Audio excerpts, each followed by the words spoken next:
Hey, what's going on, everyone? Matt Jarbo back with another episode of kzomradio's Know Your Legends Unsolved Murders. This week, we're going to be discussing the Cleveland torso murderer, which was running through the Cleveland, Ohio area in the 1930s. This is another killer that I'm just learning about right now as well. So we get to learn this together. It's going to be fun. But we will go through it right now. So get ready for the Cleveland torso murderer. The official number of murders credited to the Cleveland torso murderer is 12, although recent research has shown that there may have been more. The 12 victims were killed between 1935 and 1938, but some, including lead Cleveland detective Peter Merylo, believe that there may have been as many as 40 or more victims in the Cleveland, Pittsburgh, and Youngstown, Ohio areas between the 1920s and 1950s. Two strong candidates for addition to the list of those killed are the unknown victim nicknamed the Lady of the Lake, found September 5, 1934, and Robert Robertson, found on July 22, 1950. The victims are usually drifters whose identities were never determined, although there were several exceptions. Victims 2, 3, and 8 were identified as Edward Andersey, Flo Pololio, and possibly Rose Wallace, respectively. Invariably, all the victims, male and female, appeared to be from either lower-class society, easy prey in Depression-area Cleveland. Many were known as the working poor, who had nowhere else to live but the ramshackle shantytowns in the areas known as the Cleveland Flats. The torso murderer always beheaded and often dismembered his victims, sometimes also cutting the torso in half. In many cases, the cause of death was the decapitation itself. Most of the male victims were castrated, and some victims showed evidence of chemical treatment being applied to their bodies. Many of the victims were found after a considerable period of time following their deaths, sometimes a year or more. This made identification nearly impossible, especially since the heads were often not found. During the time of the official murders, Elliot Ness held the position of Public Safety Director of Cleveland, a position with authority over police department and ancillary services, including the fire department. While Ness had little to do with the investigation, his posthumous reputation as a leader of the Untouchables has made him an irresistible character in modern torso murder lore. Victims. Most researchers consider there to be 12 definite victims, although new evidence militates for including a woman dubbed the Lady of the Lake. Only 2 victims were positively identified. The other 10 were 6 John Does and 4 Jane Does. Order of discovery. Number 1. Victim, John Doe 1. Date found, September 23, 1935. Location, Jackass Hill area of Kingsbury Run near East 49th and Praha Avenue. Autopsy report, male body was never identified, decapitated but head was recovered. Estimated time of death.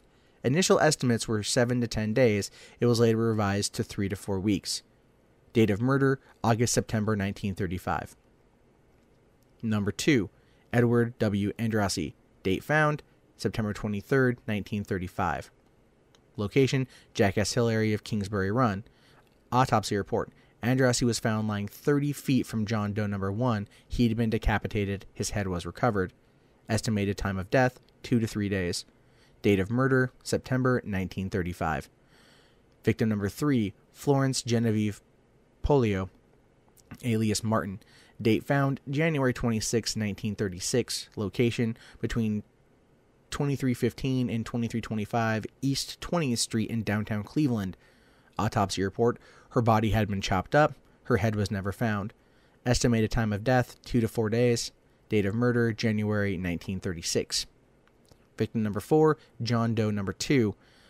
Date found, June 5th, 1936. Location, Kingsbury Run. Autopsy report, victim was decapitated while alive. His head was recovered. Estimated time of death, 2 days. Date of murder, June 1936. Victim number 5, John Doe number 3. Date found, July 22nd, 1936.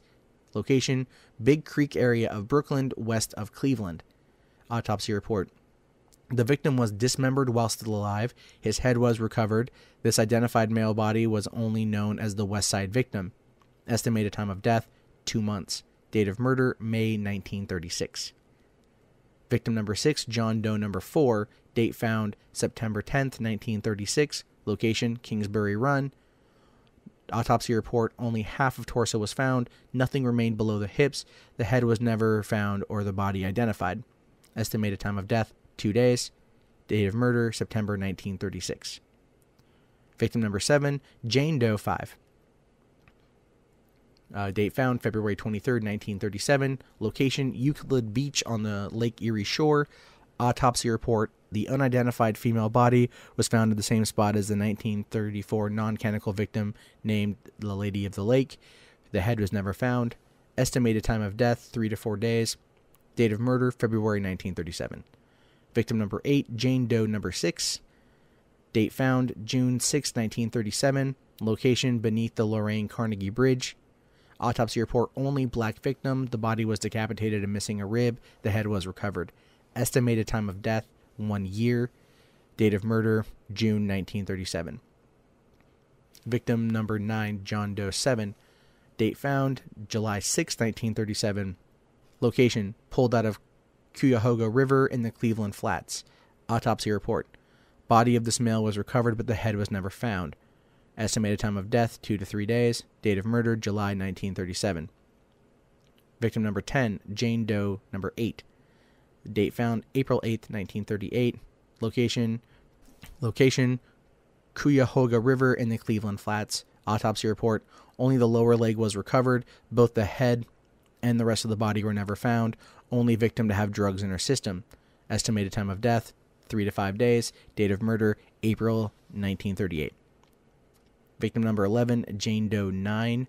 Body discovered August 16th, 1938. Location: East 9th Street Lakeshore Dump. Autopsy report: decapitated female body, head recovered. Estimated time of death 4 to 6 months. Date of murder February to April 1938. Victim number 12, John Doe 10. Body discovered August 16th, 1938. Location: East 9th Street Lakeshore Dump. Autopsy report: discovered at the same time as Jane Doe 9. Male decapitated body. Head was found in a can. Victim never identified. Estimated time of death 7 to 9 months. Date of murder between November 1937 and January 1938. Possible victims. Several non-canonical victims are commonly discussed in connection with the torso murderer. The first is nicknamed the Lady of the Lake and was found near Euclid Beach on the Lake Erie shore on September 5th, 1934, at virtually the same spot as canonical victim number 7.